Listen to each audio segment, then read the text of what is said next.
நம்ம இந்திய நாடு விண்வெளி ஆராய்ச்சியில பல சாதனைகள் புரிஞ்சுக்கிட்டு இருக்க நாடு. நாமளும் இப்ப இருந்தே பேப்பர்ல விண்கலம் செய்து விளையாடலாமா? காகித விண்கலம் செய்யலாம். அதற்கு நமக்கு என்ன தேவை தெரிஞ்சுக்கலாமா? 2 பிளாஸ்டிக் தட்டுக்கள், ஸ்ட்ரா, வண்ண டேப்புகள், ஒரு குச்சி. இது மட்டுமே போதும் நம்ம காகித விண்கலம் செய்யறதுக்கு. ஒரு பிளாஸ்டிக் தட்டை எடுத்திருக்கோம். ஒரு சின்ன மணி எடுத்து அந்த தட்டோட மைய பகுதியில் ஒட்டி இருக்கோம்.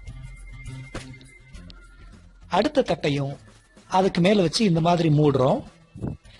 2 தட்டுக்களோட விளிம்புகளையும் ஒரு செலோ டேப் வச்சு முழுவதுமா நல்லா ஒட்டிடுறோம். இப்போ ஒரு குச்சி எடுத்து அதன் விளிம்புகள்ல அங்கங்க செருகிக்கிட்டே வரோம். பார்க்கிறதுக்கு விண்கலம் மாதிரியான அமைப்பை இது நமக்கு கொடுக்க போகுது. இப்போ அதோட மையப்பகுதியில் ஒரு சின்ன துளை இட்டு அந்த ஸ்ட்ராவை பொருத்திட்டு கீழே வச்சு சுத்தி பாருங்க. விண்கலம் ஒண்ணு விண்வெளியில சுத்துற மாதிரியே சுத்துதா? இப்போ நிறைய கலர் டேப்புகளை அங்கங்க ஒட்டியிருக்கோம். அது நமக்கு ஒரு அழகான தோற்றத்தை கொடுக்குது.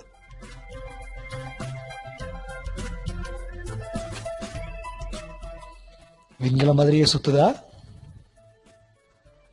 இன்னும் இதை அழகாக்குறதுக்கு பெரிய ஸ்ட்ரா ஒண்ண உள்ள சொருகி வாய் வழியா ஊதி பாருங்க.